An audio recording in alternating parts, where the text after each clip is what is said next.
ಮಾಜಿ ಪ್ರಧಾನಿ ಎಚ್.ಡಿ. ದೇವೇಗೌಡರ ಧರ್ಮಪತ್ನಿ ಚೆನ್ನಮ್ಮ ನಿಧನರಾಗಿದ್ದಾರೆ. ಬೆಂಗಳೂರಿನ ಪದ್ಮನಾಭನಗರದಲ್ಲಿ ಚೆನ್ನಮ್ಮ ಅಂತಿಮ ದರ್ಶನಕ್ಕೆ ವ್ಯವಸ್ಥೆಯನ್ನು ಮಾಡಲಾಗಿತ್ತು. ಹೊಳೆನರಸೀಪುರದಲ್ಲಿ ಅಂತ್ಯ ಸಂಸ್ಕಾರಕ್ಕೆ ವ್ಯವಸ್ಥೆ ಮಾಡಲಾಗಿದೆ. ಬೆಂಗಳೂರಿನಿಂದ ರಸ್ತೆ ಮುಖೇನ ಪಾರ್ಥಿವ ಶರೀರವನ್ನು ಹೊಳೆನರಸೀಪುರದತ್ತ ತೆಗೆದುಕೊಂಡು ಹೋಗಲಾಗ್ತಾ ಇದೆ.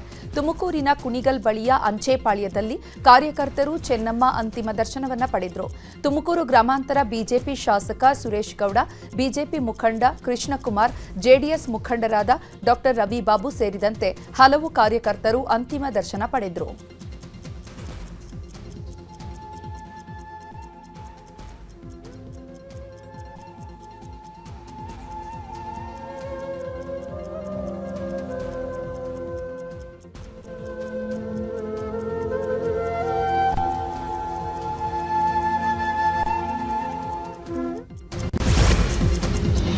ಹೊಳೆನರಸೀಪುರ ಬಳಿಯ ಮಾವಿನಕೆರೆಯಲ್ಲಿ ಚೆನ್ನಮ್ಮ ಅಂತ್ಯಕ್ರಿಯೆ ನಡೆಯಲಿದೆ. ಪುರೋಹಿತರಾದ ಕಣ್ಣನ್ ಸ್ವಾಮಿ ನೇತೃತ್ವದಲ್ಲಿ ಅಂತಿಮ ವಿಧಿವಿಧಾನ ನಡೆಯಲಿದೆ. ಮೇಲುಕೋಟೆಯ ಪುರೋಹಿತರಾದ ಕಣ್ಣನ್ ಶರ್ಮಾ, ಮಹೇಶ್ ಶರ್ಮಾ, ನರಸಿಂಹಸ್ವಾಮಿ ಅಂತಿಮ ವಿಧಿವಿಧಾನವನ್ನು ನೆರವೇರಿಸಲಿದ್ದಾರೆ. ಇನ್ನು ಅಂತಿಮ ಸಂಸ್ಕಾರ ನಡೆಯುವ ಜಾಗಕ್ಕೆ ಮಾರ್ಕ್ ಮಾಡಲಾಗಿದೆ. ವಾಸ್ತು ಪ್ರಕಾರವೇ ಅಂತ್ಯಕ್ರಿಯೆ ನಡೆಯಲಿದೆ. ಬಾಡಿ ಕುದಿರ್ಸವಲ್ಲ, ಅದಕ್ಕೆ ಎ ಸೈಡ್ ಎಷ್ಟು ಪ್ಲೇಸ್ ಬೇಕಿತ್ತು ಅನ್ನೋದು ಹೇಳಬೇಕಿತ್ತು. ಅದು ಪೂರ್ವದಲ್ಲಿ ಜಾಸ್ತಿ ಇರಬೇಕು, ಪಶ್ಚಿಮದಲ್ಲಿ ಜಾಸ್ತಿ ಇರಬೇಕು, ಕಮ್ಮಿ ಇರಬೇಕು, ಉತ್ತರದಲ್ಲಿ ಜಾಸ್ತಿ ಇರಬೇಕು, ದಕ್ಷಿಣದಲ್ಲಿ ಕಮ್ಮಿ ಇರಬೇಕು. ಅದು ಈ ಥರ ಅಂತೂ ಅದು ವಾಸ್ತು ಸಲಗ ಆ ಥರ ಇದ್ರ ಮೇಲೆ ಒಳ್ಳೇದಾಗತ್ತೆ ಅಂತ ಪ್ರಾಕ್ಟಿಕಲಿ ಪ್ರೂಫ್. ಅದು ದಕ್ಷಿಣ ದಿಕ್ಕು ಹೈಟ್ ಇರಬೇಕು, ಪಶ್ಚಿಮ ದಿಕ್ಕು ಹೈಟ್ ಇರಬೇಕಿತ್ತು, ಉತ್ತರ ದಿಕ್ಕು ಡೌನ್ ಇರಬೇಕಿತ್ತು, ಪೂರ್ವ ದಿಕ್ಕು ಡೌನ್ ಇರಬೇಕಿತ್ತು ಅಷ್ಟೇ. ಈಶಾನ್ಯದಲ್ಲಿ ಏನು ಭಾರ ಇರಬಾರದು, ಅದೇ ವಾಸ್ತು ಅಷ್ಟೇ. ಏನಿಲ್ಲ ಸರ್, CM ಎಲ್ಲಿರಬೇಕಿತ್ತು, VIPs ಎಲ್ಲಿರಬೇಕಿತ್ತು, ಎ ಸೈಡ್ ಇರಬೇಕಿತ್ತು, ಪಬ್ಲಿಕ್ ಎ ಸೈಡ್ ಇರಬೇಕಿತ್ತು ಅಷ್ಟೇ. ಪಬ್ಲಿಕ್ಕಲ್ಲೆಲ್ಲ ಭಾರ ಇರಬೇಕಿತ್ತು, ವೆಸ್ಟಲ್ಲಿ ಭಾರ ಇರಬೇಕಿತ್ತು, ಸೌತಲ್ಲಿ ಭಾರ ಇರಬೇಕಿತ್ತು, ಪಬ್ಲಿಕ್ ಎಲ್ಲಲ್ಲಿ ಬರ್ತಾರೆ. ಹಾಸನದ ಮಾವಿನಹಳ್ಳಿ ಬಳಿ ನಾಳೆ ಅಂತ್ಯಕ್ರಿಯೆ ನಡೆಯಲಿದೆ. ಸಿಎಂ ಡಿಕೆ ಶಿವಕುಮಾರ್ ಅಂತ್ಯಕ್ರಿಯೆಯಲ್ಲಿ ಭಾಗಿಯಾಗಲಿದ್ದಾರೆ. ನಾಳೆ ಮಧ್ಯಾಹ್ನ 1:30ಕ್ಕೆ ಹೆಲಿಕಾಪ್ಟರ್ ಮೂಲಕ ಹಾಸನಕ್ಕೆ ಪ್ರಯಾಣಿಸಲಿರುವಂತಹ ಸಿಎಂ ಮಧ್ಯಾಹ್ನ 2:30ಕ್ಕೆ ನಡೆಯಲಿರುವಂತಹ ಅಂತ್ಯಕ್ರಿಯೆಯಲ್ಲಿ ಭಾಗಿಯಾಗಲಿದ್ದಾರೆ.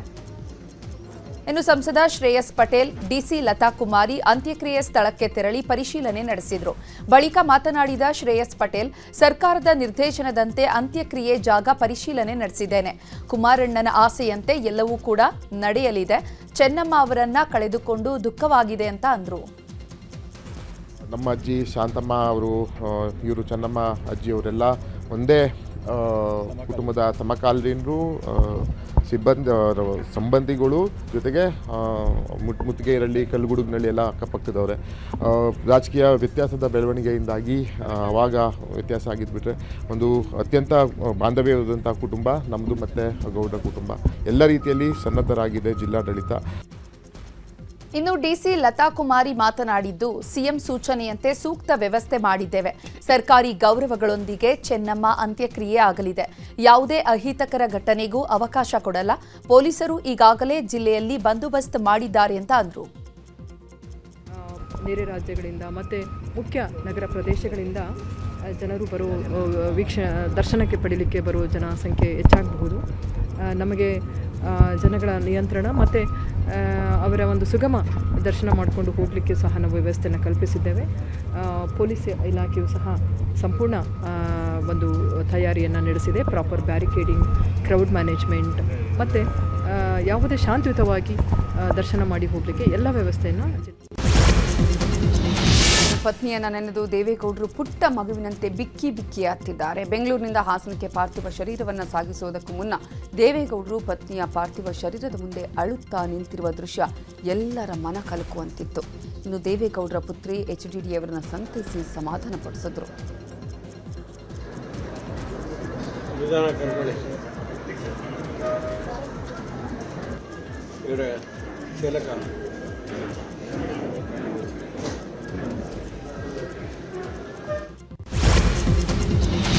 ಅಮ್ಮನ ಸಾವಿನ ದುಃಖ ತಡೆಯಲಾರದೆ ಮಾಜಿ ಸಚಿವ ರೇವಣ್ಣ ಬಿಕ್ಕಿ ಬಿಕ್ಕಿ ಹತ್ತಿದ್ದಾರೆ.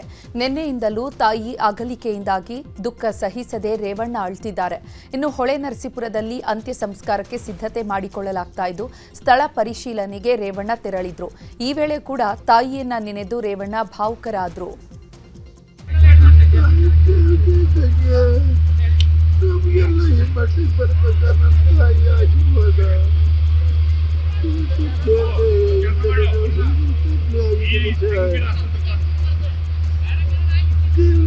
ಕಾಪಾಡಬೇಕು.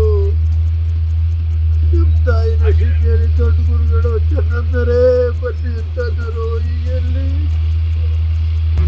ಯಾರೇ ಹೋದ್ರು ಒಬ್ಬರಿಗೆ ಅವ್ರ ಕೈಲಾದಷ್ಟು ಊಟ ತಿಂಡಿ ಅಷ್ಟು ಕೊಟ್ಟು ಅವ್ರ ಕೈಲಿ ಕೊಡ್ತಾರೆ. ಸೀರೆ ಕೊಟ್ಟು ಕೊಟ್ಟು ಎಲ್ಲ ಅವ್ರಿಗೇನು ಕಷ್ಟ ಇರ್ತದೆ ಎಲ್ಲ ಇರ್ತಾರೆ. ಇವತ್ತು ಜೀವಕ್ಕೆ ಕಳ್ಕೊಂಡ್ಬಿಟ್ಟಿದ್ದೀರಿ. ಇನ್ನು ಭವಾನಿ ರೇವಣ್ಣ ಕೂಡ ಅತ್ತೆಯನ್ನು ನೆನೆದು ಭಾವುಕರಾದರು. ಹೊಳೆ ನರಸೀಪುರದ ಬಳಿ ಮಾತಾಡಿರುವ ಅವರು ಅತ್ತೆಯವರು ಜೀವನದಲ್ಲಿ ಬಹಳ ಏಳು ಬೀಳುಗಳನ್ನು ಕಂಡಿದ್ದಾರೆ. ಅವರು ನಮಗೆ ಅತ್ತೆ ಆಗಿರಲಿಲ್ಲ, ತಾಯಿಯಂತೆ ಪ್ರೀತಿ ತೋರಿಸಿದವರು. ಅವರಿಗೆ ಹೊಳೆ ನರಸೀಪುರ ಇಲ್ಲಿನ ಜನ ಅಂದರೆ ಎಲ್ಲಿಲ್ಲದ ಪ್ರೀತಿ. ಅತ್ತೆ ಇಲ್ಲ ಅಂತ ನೆನೆದು ಬೇಸರ ಆಗ್ತಿದೆ ಅಂತ ಹೇಳಿದರು. ಇದು ಈ ಮನೆಯಲ್ಲೇ ಅವ್ರು ಜಾಸ್ತಿ ಇಷ್ಟಪಡ್ತಿದ್ರು. ಹಾಗಾಗಿ ಇಲ್ಲೇ ಅವ್ರಿಗೆ ಎಲ್ಲ ರೀತಿಯ ಅಂತಿಮ ದರ್ಶನಕ್ಕೂ ಇಟ್ಟು ಹಾಗೆ ಒಳ್ಳೆ ರೀತಿ ಅವ್ರನ್ನ ಕಳಿಸ್ಕೊಡ್ಬೇಕು ಅಂತ ಹೇಳಿ ನಾವೆಲ್ಲ ವ್ಯವಸ್ಥೆಗಳನ್ನ ಮನೇಲಿ ಮಾಡ್ಕೊಂಡಿದ್ದೀವಿ. ಮತ್ತು ಅವರು ಎಲ್ಲರ ಜೊತೆ ತುಂಬ ಚೆನ್ನಾಗಿರ್ತಿದ್ರು. ನನಗವರೊಂದು ಈಗ ನನಗೆ ಹೆತ್ತ ತಾಯಿಗಿಂತ ಹೆಚ್ಚಾಗಿಬಿಟ್ರು ಅವ್ರು ನನಗೆ. ಹಾಗಾಗಿ ಒಡನಾಟ ಜಾಸ್ತಿ ಇರೋದ್ರಿಂದ ಜೊತೆಯಲ್ಲಿ ಒಂದು ಮದುವೆಗೆ ಹೋಗಲಿ, ಒಂದು ದೇವಸ್ಥಾನಕ್ಕೆ ಹೋಗಲಿ, ಅಥವಾ ಯಾವುದಾದ್ರು ಒಂದು ಇದಕ್ಕೆ ಹೋಗಲಿ, ಭವಾನಿ ಜೊತೆಲಿ ಹೋಗೋಣ, ಭವಾನಿ ಜೊತೆಲಿ ಹೋಗೋಣ ಹಾಗೆಯೇ ಕರಿತಾ ಇರೋರು. ಹಾಗಾಗಿ ನಾನು ಅವ್ರ ಜೊತೆನೇ ಸುತ್ತಾಡಿ ಮಾಡಿ ಹಾಗಾಗಿ ಅವರು ಹೆಚ್ಚು ಚೆನ್ನಮ್ಮರನ್ನ ನೆನೆದು ಮೈದುನ ಅಣ್ಣೇಗೌಡ ಭಾವುಕರಾಗಿದ್ದಾರೆ. ನಮ್ಮ ತಾಯಿ ಚಿಕ್ಕ ವಯಸ್ಸಿನಲ್ಲೇ ತೀರಿ ಹೋಗಿದ್ರು. ಚೆನ್ನಮ್ಮ ನಮ್ಮನ್ನೆಲ್ಲ ಸಾಕಿದ ಮಹಾದೇವತೆ. ಹೊಳೆ ನರಸೀಪುರಕ್ಕೆ ಕರೆದುಕೊಂಡು ಹೋಗಿ ಚೆನ್ನಮ್ಮ ನಮ್ಮನ್ನ ಸಾಕಿದ್ರು. ದೇವೇಗೌಡರ ಚಿಕ್ಕಪ್ಪ, ದೊಡ್ಡಪ್ಪನ ಎಲ್ಲ ಮಕ್ಕಳನ್ನ ಕೂಡ ಚೆನ್ನಮ್ಮ ತಮ್ಮ ಮಕ್ಕಳಂತೆ ಬೆಳೆಸಿದ್ದಾರೆ. ಅವರ ಅಗಲಿಕೆ ನಮಗೆ ತುಂಬಲಾರದ ನಷ್ಟ ಅಂತ ಅಂದ್ರು. ತೀರ್ಕೊಂಡ್ಮೇಲೆ ದೇವೇಗೌಡರು ಹೊಳೆ ನರಸೀಪುರದ ಮನೆ ಮಾಡಿದ್ರು. ಅವಾಗ ಕರ್ಕೊಂಡೋಗಿ ನಮ್ಮ ಚಿಕ್ಕ ಹುಡುಗರಿಂದ ಚೆನ್ನಮ್ಮ ಅವರು ನಮ್ಮನ್ನೆಲ್ಲ ಸಾಕಿ ಬೆಳೆಸಿ ನಮಗೆ ಎಲ್ಲ ರೀತಿ ಸೌಕರ್ಯ ಕೊಟ್ಟು ತಾಯಿ ಹುಟ್ಟಿದ್ದು ಬೇರೆ ಆದರೂ ನಮ್ಮ ಬೆಳೆಸಿ ಈ ಮಟ್ಟಕ್ಕೆ ತಂದಿದ್ದು ನಮ್ಮ ಧರ್ಮ ದೇವತೆ ಎರಡೂ ಕುಟುಂಬಕ್ಕೆ. ಇವತ್ತು ಯಾರೇ ಬರಲಿ ನಮ್ಮನ್ನು ಸಹ ಅವ್ರ ಮಕ್ಕಳ ಜೊತೆನೇ ಬೆಳೆಸಿದ್ದಾರೆ. ನಾವು ಸರ್ಕಾರಕ್ಕೆ ಕೇಳೋದು ಅಂದರೆ ಹಾಸನ ಜಿಲ್ಲೆಗೆ ಅವರ ಒಂದು ಅಂತ್ಯಕ್ರಿಯೆ ನಡೆಯೋ ಟೈಮ್ನಲ್ಲಿ ಎಲ್ಲ ಶಾಲಾ ಕಾಲೇಜುಗಳಾರ ಅಟ್ಲೀಸ್ಟ್ ರಜಾ ಕೊಡಲಿ ಅಂತ ಈ ಮೂಲಕ ಕೇಳ್ಕೊತಾ ಇದ್ದೀನಿ. ಚೆನ್ನಮ್ಮ ಪ್ರತಿ ವರ್ಷ ಕುಟುಂಬ ಸಮೇತರವಾಗಿ ದೇಗುಲಕ್ಕೆ ಬರ್ತಿದ್ರು ಅಂತ ಹೊಳೆ ನರಸೀಪುರದ ರಂಗನಾಥ ಸ್ವಾಮಿ ದೇಗುಲದ ಅರ್ಚಕರು ಹೇಳಿದ್ದಾರೆ. ನ್ಯೂಸ್ 18 ಜೊತೆ ಮಾತಾಡಿದ ಅವರು ಈ ದೇಗುಲದ ಅಭಿವೃದ್ಧಿಗೆ ಚೆನ್ನಮ್ಮನವರ ಕೊಡುಗೆ ಅಪಾರವಾಗಿದ್ದು, ರಂಗನಾಥ ಸ್ವಾಮಿ, ಹರದನಹಳ್ಳಿಯ ಶಿವ, ಹೊಳೆ ನರಸೀಪುರದ ಲಕ್ಷ್ಮೀ ನರಸಿಂಹ ಚೆನ್ನಮ್ಮನವರ ಇಷ್ಟದ ದೇವರು. ಈ ದೇಗುಲ ಅಭಿವೃದ್ಧಿ ಆಗೋದಕ್ಕೆ ಚೆನ್ನಮ್ಮನವರೇ ಕಾರಣ ಅಂತ ಹೇಳಿದ್ದಾರೆ. ಅವರು ಪ್ರತಿ ವರ್ಷ ಬಂದು ಇಲ್ಲಿ ಬಂದು ಯಾವುದೇ ಅವ್ರದ್ದು ಸ್ವಂತ ಕಾರ್ಯಕ್ರಮ ಆಗಿರ್ಬೋದು, ಅವರು ರಾಜಕೀಯವಾಗಿ ದೇವೇಗೌಡರಿಗೆ ಬಲವಾಗಿರ್ಬೋದು, ಅವ್ರು ಬಂದು ಪ್ರತಿನಿತ್ಯ ಇಲ್ಲಿ ರಂಗನಾಥನಲ್ಲಿ ಪ್ರಾರ್ಥನೆ ಮಾಡಿ, ಸಂಕಲ್ಪ ಮಾಡಿ, ಅರ್ಚನೆ ಮಾಡಿಸ್ಕೊಂಡು ತೀರ್ಥ ಪ್ರಸಾದ ವಿನಿಯೋಗ ನಂತರ ಮಾಡಿಕೊಂಡು ಅವ್ರ ಇತರ ಕೆಲಸವನ್ನು ನೆರವೇರಿಸಿದ್ದು. ಇಲ್ಲಿ ಹೇಗೆ ಅಂದರೆ ಮೆಟ್ಲು ಎತ್ಕೊಂಡು ಬರಬೇಕಾಯಿತು. ಇಲ್ಲಿ ಬಂದರೆ ಒಂದು ಕಡ್ಡಿ ಪೆಟ್ಟಿಗೆನೂ ಕೂಡ ತರಲಿಕ್ಕೆ ಆಗ್ತಿರಲಿಲ್ಲ. ಆ ಸಂದರ್ಭದಲ್ಲಿ ಇವಾಗ ನಮ್ಮ ಕುಮಾರಸ್ವಾಮಿಯವರು ಮುಖ್ಯಮಂತ್ರಿ ಆದಂಥ ಸಂದರ್ಭದಲ್ಲಿ ರೋಡಿನ ವ್ಯವಸ್ಥೆ ಆಯಿತು. ಹಾಗೆ ಇಲ್ಲಿ ಇದೇ ಥರ ನೀರಿನ ವ್ಯವಸ್ಥೆ, ಪ್ರಧಾನವಾಗಿ ನೀರಿನ ವ್ಯವಸ್ಥೆ ಮಾಡಿಸ್ಕೊಟ್ಟಿದ್ದಾರೆ. ಹಾಗಾಗಿ ಕೆಲವೊಂದು ಸೌಕರ್ಯ ಉಳ್ಕಳಿಸ್ಕೊಳ್ಳೋಸ್ಕರವಾಗಿ ಬಿಲ್ಡಿಂಗ್ ಆಗಿದೆ, ರೋಡ್ ಆಗಿದೆ. ಆಮೇಲೆ ಈ ದೇವಸ್ಥಾನಕ್ಕೆ ಬೇಕಾದಂಥ ಕೆಲವೊಂದು ಸವಲತ್ತಾಗಿದೆ, ಇನ್ನೂ ಆಗಬೇಕು, ಮಾಡಿಕೊಡ್ತೀವಿ ಅಂತ ಹೇಳಿದ್ದಾರೆ. ಹಾಗಾಗಿ ಅವ್ರದ್ದು ಕೊಡುಗೆ ಮಾತ್ರ ಭಾಳ ಅಪಾರ. ಅವರು ಪ್ರತಿ ವರ್ಷ ಚೆನ್ನಮ್ಮ ಅಗಲಿಕೆಗೆ ಹುಟ್ಟೂರಿನಲ್ಲಿ ಜನರು ಕಂಬನಿ ಮಿಡಿದಿದ್ದಾರೆ. ಮುತ್ತಿಗೆ ಹಿರೇಹಳ್ಳಿಯಲ್ಲಿ ಗ್ರಾಮಸ್ಥರು ಕಂಬನಿ ಮಿಡಿದಿದ್ದಾರೆ. ಗ್ರಾಮದ ಜನರ ಕಷ್ಟಕ್ಕೆ ಸಹಕಾರಿಯಾಗಿದ್ರು. ಏನೇ ಸಮಸ್ಯೆ ಇದ್ರೂ ನೆರವೇರಿಸ್ತಾ ಇದ್ರು. ಗ್ರಾಮದ ಕಾರ್ಯಕ್ರಮಗಳಲ್ಲಿ ಬರ್ತಾ ಇದ್ರು. ಬಡವರಿಗೆ ಹಣ ಕೊಟ್ಟು ನೆರವಾಗ್ತಾ ಇದ್ರು ಅಂತ ಚೆನ್ನಮ್ಮರ ಸ್ವಭಾವ, ವ್ಯಕ್ತಿತ್ವವನ್ನ ಬಣ್ಣಿಸಿ ಕಣ್ಣೀರು ಹಾಕಿದ್ದಾರೆ. ನಮ್ಮರು ನಮ್ಮ ತಂದೆಯ ತಂಗಿ ಮಗಳು, ನಮ್ಮ ತಂದೆ ತಂಗಿ ಮಗಳು ಹರದನಹಳ್ಳಿ ನಮ್ಮದು. ಅವಾಗಿನಿಂದಲೂ ನಮ್ಮ ಚೆನ್ನಾಗಿ ಇಟ್ಕೊಂಡು ನಮ್ಮ ಇಲ್ಲೇ ಇಟ್ಕೊಂಡವ್ರ. ಅವ್ರ ತವ್ರ ಮನೆಯಲ್ಲೇ ಇದ್ದೀನಿ ನಾನು. ಅವ್ರು ಸುಮಾರು ದಿವಸ ಇಲ್ಲೇ ಇದ್ದು ಇಲ್ಲೇ ನೋಡ್ಕೊತಾವ್ರು, ನಮ್ಮನ್ನು ಚೆನ್ನಾಗಿ ನೋಡ್ಕೊತಾವ್ರು. ಇವಾಗ ಪರಿಚಯ ಆಗಿದೆ, ಬಟ್ ಪರವಾಗಿಲ್ಲ, ತುಂಬ ಚೆನ್ನಾಗಿ ಮಾತಾಡ್ಸೋದು. ನನ್ನ ಮಗಳನ್ನ ಕರ್ಕೊಂಬಂದಿದ್ದೆ, ಯಾವಾಗಲೂ ಎಲ್ಲ ಚೆನ್ನಾಗಿ ಮಾತಾಡ್ಸಿದ್ರು ಸರ್. ಅದಾದಮೇಲೆ 3 years ಆಗಿಂದ ಬರ್ತಾ ಇಲ್ಲ ಅವರು ದೇವಸ್ಥಾನ. ಅದೇ ಆಗ್ತಾ ಇತ್ತಿಲ್ವಲ್ಲ ಅವರಿಗೆ ಬರೋದಕ್ಕೆ, ಅದಕ್ಕೆ ಅವರು ಬರ್ತಾ ಇತ್ತಿಲ್ಲ. ಇವಾಗ ಒಂದು 3 yearsಯಿಂದ ಬರೋದು ಸ್ಟಾಪ್. ಮದುವೆಗೆ ಹೇಳಕ್ಕೆ ಹೋಗಿದ್ದಾಗಲೂ ಅವರೇ ನಿಂತು ಊಟ ಬಡಿಸಿ ನಾವು ಊಟ ಮಾಡಲ್ಲ ಅಂದರೂ ಕೇಳ್ತಾ ಇರಲಿಲ್ಲ. ಅವರೇ ಊಟ ಮಾಡಿಸಿ ಕಳ್ಸೋರು. ನಮ್ಮ ಮಗಳ ಮದುವೆಯಲ್ಲಿ ಫಸ್ಟ್ ಅವರೇ ಇದು ಮಾಡಿ ಬಟ್ಟೆ ತರಕ್ಕೆ ಅಲ್ಲಿಗೆ ಹೋಗಿದ್ದು. ಆಗ ಅಲ್ಲೇ ಬೆಳಿಗ್ಗೆ ತಿಂಡಿ, ಮಧ್ಯಾಹ್ನ ಊಟ, ರಾತ್ರಿ ಊಟ ಮುಗಿಸ್ಕೊಂಡು ಬಂದ್ವಿ. ದೇವೇಗೌಡರ ಪತ್ನಿ ಚೆನ್ನಮ್ಮ ಬಗ್ಗೆ ಅವರ ಸಂಬಂಧಿ ದ್ಯಾವಮ್ಮ ನ್ಯೂಸ್ 18 ಜೊತೆ ಮಾತಾಡಿದ್ದಾರೆ. ತಮ್ಮ ಬಾಲ್ಯದ ದಿನಗಳನ್ನು ಚೆನ್ನಮ್ಮ ಜೊತೆ ಕಳೆದ ಬಗ್ಗೆ ಅವರು ಮೆಲುಕು ಹಾಕಿದ್ದಾರೆ. ಚೆನ್ನಮ್ಮ ಬಾಲ್ಯದಿಂದಲೂ ಪ್ರೀತಿಯಿಂದ ಮಾತಾಡಿಸ್ತಿದ್ರು. ಚೆನ್ನಮ್ಮ ಮದುವೆಗೆ ಹರದನಹಳ್ಳಿಗೆ ಹೋಗಿದ್ವಿ. ಅವರ ನಿಧನ ತುಂಬಲಾರದ ನಷ್ಟ ಅಂತ ಕಣ್ಣೀರು ಹಾಕಿದ್ದಾರೆ. ಇದಕ್ಕಿಂತಲೂ ವಾತಾವರಣ ಚೆನ್ನಾಗಿತ್ತು. ಆಗ ಆಟ ಆಡಿದ್ದು, ಎಲ್ಲನೂ ಮಾಡಿದ್ದು. ಪಿಲ್ಲಿಕಲ್ಲು ಆಡಿವು, ಜಕೋಬರ್ ಆಡಿವು, ಹಳ್ಮಣೆ ಆಡಿವು. ಎಲ್ಲ ಆಟ ಆಡಿಸಿ ಊಟಕ್ಕೆ ಇಕ್ಕಿ ನಮ್ಮನ್ನ ಸ್ಕೂಲ್ ಬೆಲ್ಲ ಆಯ್ತಿದ್ದಾಗೆ ಕಳ್ಸೋರು. ಅವರಷ್ಟೈತೆ ಸ್ಕೂಲ್ ಬಿಟ್ಬಿಟ್ಟಿದ್ರು. ನಾವು ಚೆನ್ನಾಗಿ ನೋಡ್ಕೊಳ್ಳಿವ, ಬಂದಾಗೆ ಎಳ್ನೀರು ಅದು ಇದು ಮಾಡಿವ. ಅವರು ಚೆನ್ನಾಗಿ ನೋಡ್ಕೊಂಡಿದ್ರು. ಅವರು ಮಾಡಿದ್ರು. ಸ್ಕೂಲ್ ದೇವಸ್ಥಾನಕ್ಕೆ ಬರ್ಬೇಕಾದ್ರೆ ಬಾಕಲ್ ತೆಗಿಯೋರು. ಅವ್ರು ಬಂದು ಪೂಜೆ ಮಾಡಿ ಬಾಕಲ್ ತೆಗೆದ್ರೆ ಡೋರ್ ಓಪನ್ ಆಯ್ತಿತ್ತು. ಅದ್ರ ಹಾಕೋದ್ನೆಲ್ಲ ಈಗಲೂ ಹಂಗೆಯ, ಈಗಲೂ ಬರ್ತಾರೆ. ಅವ್ರು ಇಲ್ದ ಹೋಗಿದ್ರೆ ನಮಗೆ ಹಾಸನದಲ್ಲಿ ಹಿಂದಿರಿಯಕ್ಕೆ ಆಯ್ತಿರಲಿಲ್ಲ ನಮಗೆ. ಹೊಳೆನರಸೀಪುರ ತಾಲೂಕಿನ ಮುತ್ತಿಗೆ ಹಿರೇಹಳ್ಳಿಯಲ್ಲಿ ಚೆನ್ನಮ್ಮ ದೇಗುಲವನ್ನ ನಿರ್ಮಿಸಿಕೊಟ್ಟಿದ್ರು. ಚಂಡಿಕಾಂಬಾ ದೇಗುಲವನ್ನ ಚೆನ್ನಮ್ಮ ನಿರ್ಮಿಸಿದ್ರು. ವರ್ಷಕ್ಕೊಮ್ಮೆ ದೇಗುಲದ ಬಾಗಿಲು ತೆರೆಯಲಾಗ್ತಾ ಇದ್ದು ಮೊದಲ ಪೂಜೆಯನ್ನ ಚೆನ್ನಮ್ಮನವರೇ ಸಲ್ಲಿಸ್ತಾ ಇದ್ರಂತೆ. ಈ ಬಗ್ಗೆ ಗ್ರಾಮಸ್ಥರು ಮಾತನಾಡಿದ್ದು, ಈ ಗ್ರಾಮ ಅಂದ್ರೆ ಚೆನ್ನಮ್ಮ ಅವರಿಗೆ ತುಂಬಾ ಪ್ರೀತಿ. ಸುತ್ತಮುತ್ತ ಅನೇಕ ಗ್ರಾಮಗಳಿಗೂ ಕೂಡ ದೇವಾಲಯಗಳನ್ನ ಕಟ್ಟಿಸಿಕೊಟ್ಟಿದ್ದಾರೆ. ಚೆನ್ನಮ್ಮ ಅಗಲಿಕೆ ನಮಗೆ ತುಂಬಲಾರದ ನಷ್ಟ ಅಂತ ಅಂದ್ರು. ಚೆನ್ನಮ್ಮ ಅಂತ ಅಂದರೆ ಅವರ ಮಂದೇವರು. ಚಂಡಿಕಾಂಬ ಅಂದರೆ ದೇವ್ರ ಮಂದೇವರು. ಅದಕ್ಕೆ ಅವರು ಚೆನ್ನಮ್ಮ ಅಂತ ಅವ್ರ ಹೆಸರಿಟ್ಟರು. ಅದೇ ಇದಕ್ಕೋಸ್ಕರ ಅವರ ರೇವಣ್ಣವ್ರಿಗೆ ಹೇಳಿ ಆ ದೇವಸ್ಥಾನ ಒಂದು ಸಣ್ಣ ಗುಡಿ ಇತ್ತು, ಎಲ್ಲ ಕಾರು ಬೆಳ್ಕೊಂಡಿತ್ತು. ಹಾಗೂ ಹಳ್ಳದಲ್ಲಿ ದೇವನರಿತ್ತು. ಅದನ್ನು ಈ ಮಟ್ಟಕ್ಕೆ ಅದನ್ನು ಭಾರಿ ಶ್ರಮ ವಹಿಸಿ ಅದನ್ನು ಈ ಮಟ್ಟಕ್ಕೆ ತಂದು ಮಾಡೋಕ್ಕೆ ಅವರೇ ಇದಕ್ಕೆ ಕಾರಣ. ಅದು ಫಸ್ಟ್ ಪೂಜೆ ಅವ್ರದ್ದೇ, ಅಮ್ಮರದೇ ಫಸ್ಟ್ನೇ ಪೂಜೆ. ಅವ್ರು ಆಗೋರ್ಗೆ ಯಾರೂ ಇಲ್ಲ. ಆದಮೇಲೆ 5 ಹಳ್ಳಿಯರು ಬಂದು ಪೂಜೆ ಮಾಡಿಸ್ತಿದ್ರು. ಅದು ತುಂಬಲಾರದ ನಷ್ಟ ಆಗಿದೆ ನಮಗೆಲ್ಲ. ನಮ್ಮ 5 ಊರಿಗೂ ಗುಡುಗನಹಳ್ಳಿ ಇರ್ಬೋದು, ಮುತ್ತಿಗೆ ಇರ್ಬೋದು, ಹಿರಳ್ಳಿ ಇರ್ಬೋದು, ಬಂಟ್ರಳ್ಳಿ ಇರ್ಬೋದು, ಹುಂಚಳ್ಳಿ ಇರ್ಬೋದು, ಮಾರನಹಳ್ಳಿ ಇರ್ಬೋದು, ನಮ್ಮ ಸುತ್ತಮುತ್ತಲ ಗ್ರಾಮಕ್ಕೆ ಯಾರೇ ಹೋದ್ರೂ ಅವರು ಭಾಳ ನೀಟಾಗಿ ನೋಡಿ ಮುಂದೆ ಕಾಫಿ ಆಗಲಿ, ಒಂದು ಟೀ ಆಗಲಿ, ಒಂದು ಬಿಸ್ಕೆಟ್ ಆಗಲಿ ಕೊಡದೆ ಕಳಿಸ್ತೈತಲ್ಲ. ಪಾಪ ಅವರು ಅಗಲಿರೋದು ನಮಗೆಲ್ಲ ದುಃಖದ ಸಂಗತಿಯಾಗಿದೆ.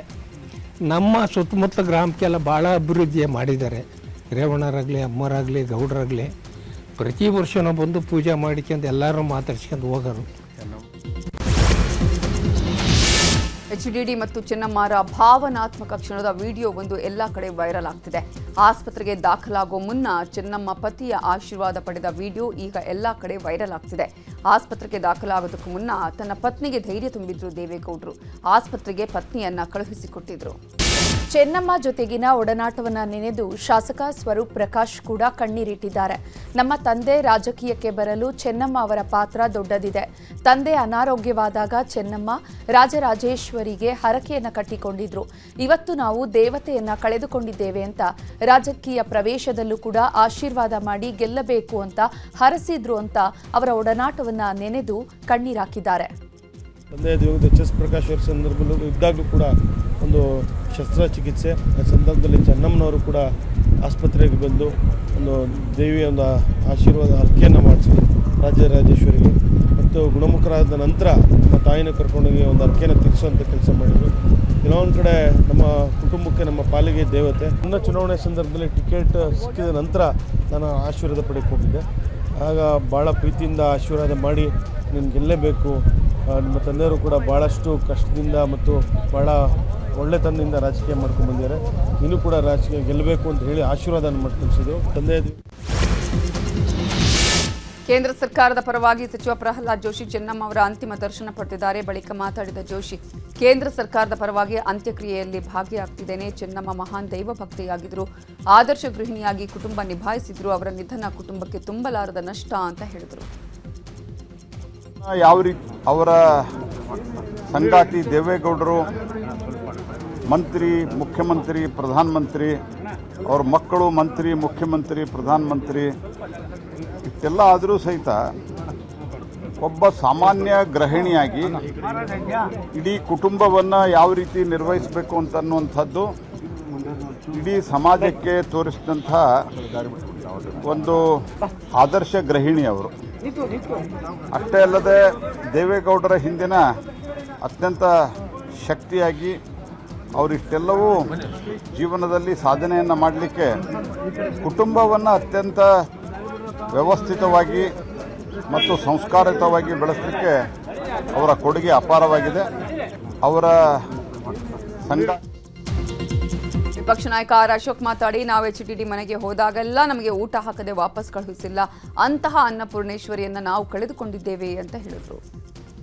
ನಾನು ಕೂಡ ಹಲವಾರು ಬಾರಿ ಮನೆಗೆ ಬಂದು ದೇವೇಗೌಡರ ಆಶೀರ್ವಾದಕ್ಕೆ ಬಂದಾಗ ಅವರು ನನಗೆ ಸಿಹಿ ಇರ್ಬೋದು, ಊಟ ಇರ್ಬೋದು, ಎಲ್ಲವನ್ನ ಕೊಟ್ಟಿದ್ದಾರೆ. ಸೊ ಒಂಥರ ತಾಯಿ ರೀತಿ ಯಾರೇ ಬರಲಿ, ಯಾವುದೇ ಪಕ್ಷದವ್ರು ಬಂದರೂ ಕೂಡ ಒಂಥರ ತಾಯಿ ರೀತಿ ಅವರನ್ನು ಸತ್ಕರಿಸುವಂಥ ಮನೋಭಾವ ಮತ್ತು ದೇವೇಗೌಡರಿಗೆ ಸದಾ ಬೆನ್ನೆಲುಬಾಗಿ ಪ್ರಧಾನಮಂತ್ರಿಯಾಗಿ ಮುಖ್ಯಮಂತ್ರಿಯಾಗಿ ಮಕ್ಕಳು ಮುಖ್ಯಮಂತ್ರಿ ಆಗಿದ್ದರೂ ಕೂಡ ಅವರು ಒಂದು ಕಿಂಚತ್ತೂ ಕೂಡ ಇಲ್ಲದೆ ನಡ್ಕೊಂಡಂಥ ಒಬ್ಬ ತಾಯಿ. ನಡೆದಂಥ ದಾರಿ ಎಲ್ಲ ತಾಯಿಯಂದಿರಿಗೂ ಕೂಡ ಮಾರ್ಗದರ್ಶನ ಅಂತ ನಾನು ತಿಳ್ಕೊಂಡಿದ್ದೀನಿ. ಅವರ ಆತ್ಮಕ್ಕೆ ಚಿರಶಾಂತಿ ನೀಡಲಿ ಅಂತೇಳಿ.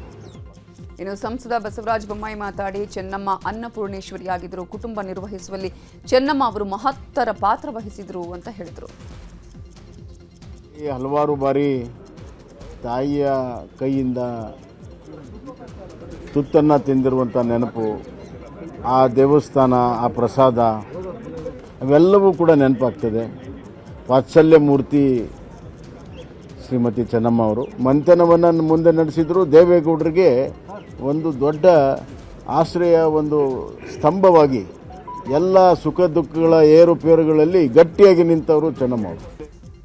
ಹಾಗೆಯೇ ಸದಾನಂದ ಗೌಡರು ಮಾತಾಡಿ, ತಾಯಿ ಹೇಗಿರಬಹುದು ಅನ್ನೋದಕ್ಕೆ ಚೆನ್ನಮ್ಮ ಅವರು ಉದಾಹರಣೆ. HDDಗೆ ಬೆನ್ನೆಲುಬಾಗಿ ನಿಂತವರು ಚೆನ್ನಮ್ಮ, ಅವರ ನಿಧನ ತುಂಬಲಾರದ ನಷ್ಟ ಅಂದರು. ಗೌಡರ ಮಾತಲ್ಲೇ ಒಬ್ಬಳು ತಾಯಿ ಹೇಗಿರ್ಬೋದು ಅಂತ ಹೇಳೋದಕ್ಕೆ ಮಾತೆ ಚೆನ್ನಮ್ಮ ಅಂತ ಬೇರೆ ಉದಾಹರಣೆ ನಮಗೆ ಯಾರಿಗೂ ಸಿಕ್ಕಲಿಕ್ಕಿಲ್ಲ ಅಂತ ನಾನು ಭಾವಿಸ್ತಾ ಇದ್ದೆ. ದೇವೇಗೌಡರ ಮಾತಲ್ಲೇ ಹೇಳೋದನ್ನು ನಾವೆಲ್ಲ ಕೇಳಿದ್ದೀವಿ. ಯಾವುದೋ ಒಂದು ಕಾಲಘಟ್ಟದಲ್ಲಿ ತನ್ನ ದುಡಿಮೆ ಮಾಡುವಂಥ ಸಂದರ್ಭಗಳಲ್ಲಿ, ಆರ್ಥಿಕವಾಗಿ ಸಬಲರಲ್ಲದಂಥ ದಿನಗಳಲ್ಲಿ ತಾಯಿ ತನ್ನ ಎಲ್ಲವನ್ನು ತನ್ನ ಪತಿಯವರಿಗೆ ಬೇಕಾಗಿ ಎಲ್ಲವನ್ನು ಕೊಟ್ಟು ಮುಂದೆ ಹೋಗಿ ಅಂತ ಹೇಳಿ ಅವರಿಗೆ ಆಧಾರ ಸ್ತಂಭವಾಗಿ ನಿಂತು ಮತ್ತೆ ಮತ್ತೆ ಮುನ್ನಡೆಸಿದವರು ತಾಯಿ ಚೆನ್ನಮ್ಮನವರು ಅಂತ ಹೇಳುವಂಥದ್ದು ನಾವು ಕೇಳಿದ್ದೀವಿ. ಅವರನ್ನು ತಾಯಿ ಅಂತ ಎಲ್ಲರೂ ಒಪ್ಪಿಕೊಂಡಿದ್ದಾರೆ ಅಂತ ಹೇಳುವಂಥದ್ದು ನಾವು ಕಂಡಿದ್ದೇವೆ. ಅವರ ಆತ್ಮಕ್ಕೆ ಚಿರಶಾಂತಿಯನ್ನು ದೇವರು ಕೊಡಲಿ ಅಂತ ಹೇಳಿ ಮತ್ತೊಮ್ಮೆ ಪ್ರಾರ್ಥನೆ ಮಾಡ್ತಾ ಇದ್ದೇನೆ. ಒಬ್ಬಳು ತಾಯಿ ಹೇಗಿರ್ಬೋದು. ಇನ್ನು ಕಾಂಗ್ರೆಸ್ನ ಅನೇಕ ನಾಯಕರು ಕೂಡ ಬೆಂಗಳೂರಿನ ಪದ್ಮನಾಭನಗರದಲ್ಲಿ ಚೆನ್ನಮ್ಮರ ಅಂತಿಮ ದರ್ಶನವನ್ನು ಪಡ್ಕೊಂಡಿದ್ದಾರೆ. ಚಲುರಾಯಸ್ವಾಮಿ ಮಾತನಾಡಿದ್ದು, ಚೆನ್ನಮ್ಮ ಜೀವನ ನಮಗೆಲ್ಲ ಆದರ್ಶ, ಎಲ್ಲರನ್ನೂ ಒಂದೇ ರೀತಿ ಚೆನ್ನಮ್ಮ ನೋಡ್ತಾ ಇದ್ರು ಅಂತ ಅಂದ್ರು. ಇನ್ನು ಸಚಿವ UT ಖಾದರ್ ಮಾತನಾಡಿದ್ದು, ಚೆನ್ನಮ್ಮರ ನಿಧನ HDD ಕುಟುಂಬಕ್ಕೆ ತುಂಬಲಾರದ ನಷ್ಟ, ದೇವೇಗೌಡರ ಕುಟುಂಬಕ್ಕೆ ದುಃಖ ಭರಿಸುವಂತಹ ಶಕ್ತಿಯನ್ನ ಆ ಭಗವಂತ ನೀಡಲಿ ಅಂತ ಅಂದ್ರು. ಇನ್ನು ಸಚಿವ KH ಮುನಿಯಪ್ಪ ಮಾತನಾಡಿದ್ದು, ಚೆನ್ನಮ್ಮ ನಿಧನ HDD ಕುಟುಂಬಕ್ಕೆ ಭಾರಿ ನಷ್ಟ, ದೊಡ್ಡ ಕುಟುಂಬವನ್ನ ಸಾಕಿ ಸಲಹಿ ಚೆನ್ನಮ್ಮ ಎಲ್ಲರಿಗೂ ಮಾದರಿಯಾಗಿದ್ದಾರೆ, ದೇವರು ಅವರ ಆತ್ಮಕ್ಕೆ ಶಾಂತಿ ಕರುಣಿಸಲಿ ಎಂದರು.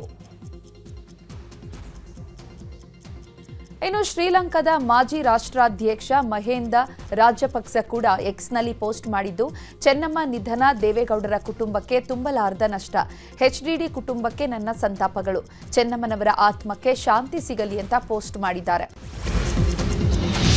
ಚೆನ್ನಮ್ಮ ನಿಧನದ ಬಗ್ಗೆ ಶಾಸಕಿ ಮಂಜು ಪ್ರತಿಕ್ರಿಯಿಸಿದ್ದಾರೆ. ಚೆನ್ನಮ್ಮ ಹಾಗೂ ದೇವೇಗೌಡರದು ಅನ್ಯೋನ್ಯ ದಾಂಪತ್ಯ, ಇಬ್ಬರು ಮೇಡ್ ಫಾರ್ ಈಚ್ ಅದರ್ ಅಂತಿದ್ರು. ನಾಡಿನ ಪೊಲಿಟಿಕಲ್ ಇನ್ಸ್ಟಿಟ್ಯೂಷನ್ ಅಂದರೆ ಅದು ದೇವೇಗೌಡರ ಕುಟುಂಬ. ಚೆನ್ನಮ್ಮನವರಿಗೆ ಜನರನ್ನ ಕಂಡ್ರೆ ಬಹಳ ಪ್ರೀತಿ, ಅವರ ಅಗಲುವಿಕೆ ನನಗೆ ದುಃಖ ತಂದಿದೆ ಅಂತ ಹೇಳಿದ್ದಾರೆ.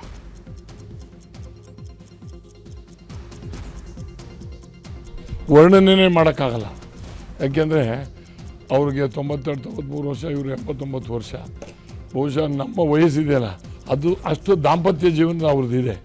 ಬಹುಶಃ ನನಗೆ ಅನ್ನಿಸ್ತದೆ he made for each other ಅಂತ ಒಂದು ಬತ್ತಿತ್ತಲ್ಲ, ಅದಕ್ಕೆ ಅರ್ಹ ದಂಪತಿಗಳು ಅಂತಕ್ಕಂಥದ್ದು ಹೇಳ್ಬೋದು. ಅವರ ಅಂಡರ್ಸ್ಟ್ಯಾಂಡಿಂಗು, ಅವ್ರು ಹೇಳ್ತಕ್ಕಂಥದ್ದು ಒಂದು ಪದನೂ ಕೂಡ ಅವರು ಸಿಟ್ಟು ಮಾಡ್ಕೊಳ್ದಲ್ಲೇ ದೇವೇಗೌಡರು ಚೆನ್ನಮ್ಮನವ್ರು ಏನು ಹೇಳ್ತಾರೆ ಅದನ್ನು ಕುಟುಂಬಕ್ಕೋಸ್ಕರ ಒಂದು ಮಾಡ್ತಾರೆ. ಬಟ್ ಏನೇ ಆಗಲಿ ಕುಟುಂಬದ ಚರ್ಚೆಗಳು ಬಂದಾಗ ಚೆನ್ನಮ್ಮನವರು ಗೌಡ್ರ ಮುಂದೆ ಏನು ಮಾತಾಡ್ತಾರೆ ಅದು ತೀರ್ಮಾನ ಆಗ್ತಾಯಿತ್ತು. ಅದರ ಫಲವಾಗಿ ಇವತ್ತು ನಾವೆಲ್ಲ ಶಾಸಕರುಗಳು ಇಲ್ಲೆಲ್ಲ ಇದ್ದೀವಿ. ಬಹುಶಃ ಅವರಿಂದ ಈ ರಾಜ್ಯದ ಮುಖ್ಯಮಂತ್ರಿ ಆಗಿರೋರು ನೋಡಿದ್ದೀವಿ, ಮಂತ್ರಿಗಳಾಗಿರೋದು ನೋಡಿದ್ದೀವಿ, MLAಗಳಾಗಿರೋದು ನೋಡಿದ್ದೀವಿ, ಎಲ್ಲರೂ ನೋಡಿದ್ದೀವಿ. ಒಂದು ಪೊಲಿಟಿಕಲ್ ಇನ್ಸ್ಟಿಟ್ಯೂಷನ್ ಫಾರ್ ಕರ್ನಾಟಕ ಅಂದರೆ that is a Deve Gowda family ಅಂತಕ್ಕಂಥದ್ದು. ಎಲ್ಲ ಜಿಲ್ಲೆಗಳ ಡಿಸಿ, ಜಿಲ್ಲಾ ಪಂಚಾಯತ್ ಸಿಇಒಗಳ ಜೊತೆ CM DK Shivakumar, DCM Parameshwar ಸಭೆ ನಡೆಸಿ ವಿಡಿಯೋ ಕಾನ್ಫರೆನ್ಸ್ ಮೂಲಕ ಮಾತನಾಡಿದ್ದಾರೆ. ಪ್ರತಿ ಜಿಲ್ಲೆಯ ಬರ ಪರಿಸ್ಥಿತಿ, ಕುಡಿಯುವ ನೀರಿನ ಸಮಸ್ಯೆಗಳ ಕುರಿತಂತೆ ಚರ್ಚೆ ಮಾಡಲಾಯಿತು. ಇದೇ ವೇಳೆ ಡಿಸಿಗಳಿಗೆ ನೀಡಿದ ಅನುದಾನದಲ್ಲಿ ಎಷ್ಟು ಖರ್ಚಾಗಿದೆ, ಪ್ರಸ್ತುತ ಸ್ಥಿತಿಗತಿ ಏನು ಅನ್ನುವ ಇತ್ಯಾದಿ ಮಾಹಿತಿಗಳನ್ನು ಪಡೆದುಕೊಂಡಿದ್ದಾರೆ. ಸಭೆ ಬಳಿಕ ಸಚಿವ ರಾಮಲಿಂಗಾರೆಡ್ಡಿ ಪ್ರತಿಕ್ರಿಯೆ ನೀಡಿದ್ದು, ಕುಡಿಯುವ ನೀರಿಗೆ ತೊಂದರೆಯಾಗದಂತೆ ಚರ್ಚೆ ಆಯಿತು. ಎಲ್ಲ ಡಿಸಿಗಳ ಜೊತೆ 5 ನಿಮಿಷ ಚರ್ಚೆ ಮಾಡಿದ್ದೇವೆ. ಕುಡಿಯುವ ನೀರಿನ ಸಮಸ್ಯೆ ನೀಗಿಸಲು ಪ್ರಯತ್ನ ಮಾಡಿದ್ದೇವೆ. 400 ಕೋಟಿಯಷ್ಟು ಹಣ ಕುಡಿಯುವ ನೀರಿಗೆ ನೀಡಲಾಗಿದೆ. ಕುಡಿಯುವ ನೀರಿಗೆ ತೊಂದರೆ ಆಗಬಾರ್ದು ಅಂತ ನಿರ್ದೇಶನ ಕೊಟ್ಟಿದ್ದಾರೆ ಅಂತ ಅಂದರು. ಬರದ ಬಗ್ಗೆ ಚರ್ಚೆ ಆಯಿತು. VC ಮುಖಾಂತರ ಜಿಲ್ಲಾಧಿಕಾರಿಗಳು, CEOs ಮತ್ತು ಬೇರೆ ಬೇರೆ ಅಧಿಕಾರಿಗಳು ಜೊತೆ ವಿಡಿಯೋ ಕಾನ್ಫರೆನ್ಸು ಮೀಟಿಂಗ್ ಮಾಡಿದ್ರು. ಬರ ಇದೆಯಲ್ಲ, ಅದರಿಂದ ಕುಡಿಯೋ ನೀರಿಗೆ ಯಾವುದೇ ತೊಂದರೆ ಆಗಬಾರ್ದು, ಮೇವಿಗೆ ತೊಂದರೆ ಆಗಬಾರ್ದು, ಇದೆಲ್ಲ ಕೂಡ ಚರ್ಚೆ ಆಯಿತು. ಕಲಬುರಗಿ ಜಿಲ್ಲೆಯಾದ್ಯಂತ ಮುಂಗಾರು ಮಳೆ ಕೈಕೊಟ್ಟ ಹಿನ್ನೆಲೆ ಕಲಬುರಗಿ ನಗರದ ಜಾಗೃತಿ ಕಾಲೋನಿಯಲ್ಲಿ ಮಹಿಳೆಯರಿಂದ ಬೃಹತ್ ಬುಟ್ಟಿ ಜಾತ್ರೆ ನಡೆಯಿತು. ಮಹಾಲಕ್ಷ್ಮಿ ದೇವಸ್ಥಾನ ಸುತ್ತುವರೆದು ಮಳೆಗಾಗಿ ವಿಶೇಷ ಪ್ರಾರ್ಥನೆ ಮಾಡಲಾಯಿತು. ವಿಶೇಷ ಗಂಗಾಜಲ ತಂದು ಮಹಿಳೆಯರು ಪೂಜೆ ಮಾಡಿದ್ದಾರೆ. ಉತ್ತಮ ಮಳೆಯಾಗಲಿ, ಬೆಳೆಯಾಗಲಿ, ಬೆಳೆಗಳಿಗೆ ನೀರು ಸಿಗಲಿ ಅಂತ ಜನ ಪ್ರಾರ್ಥಿಸಿದ್ದಾರೆ.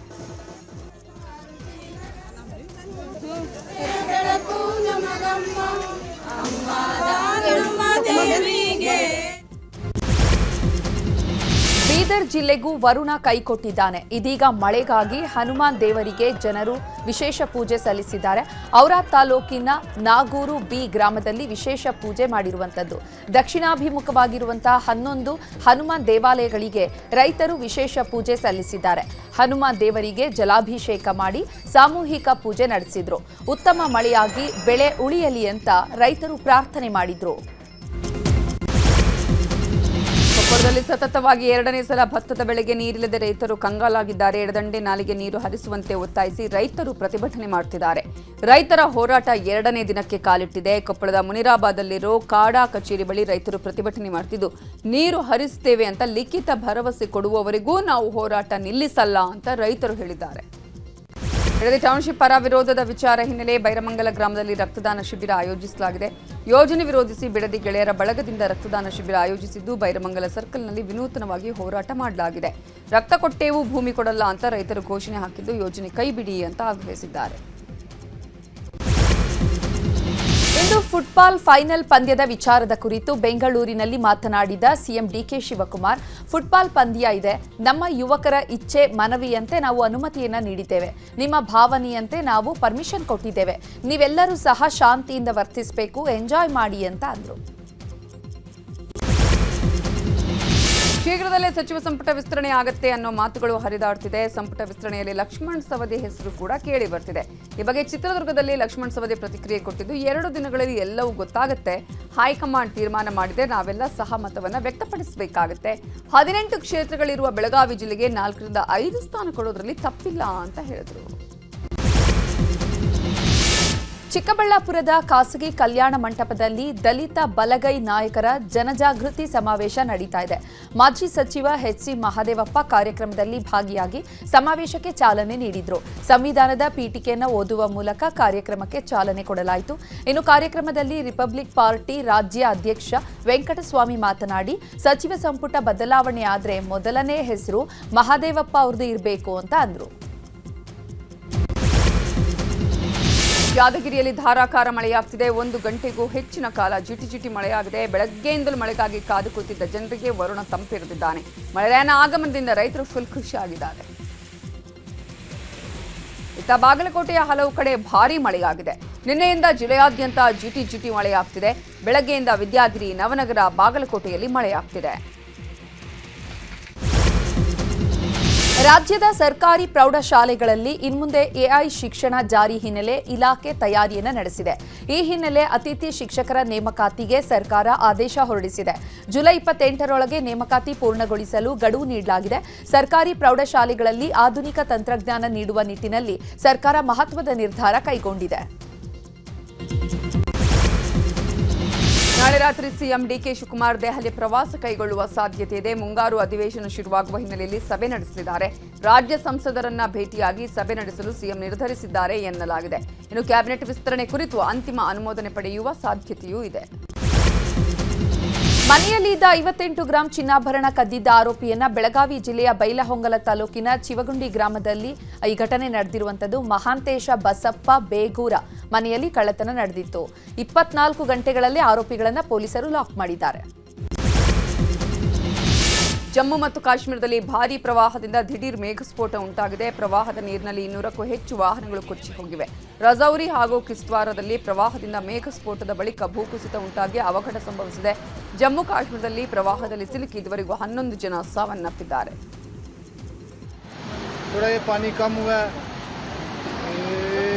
देख सकते हो आप कैसे जा रहा है. देखो आप ये लाइव बता दूं मैं आपको.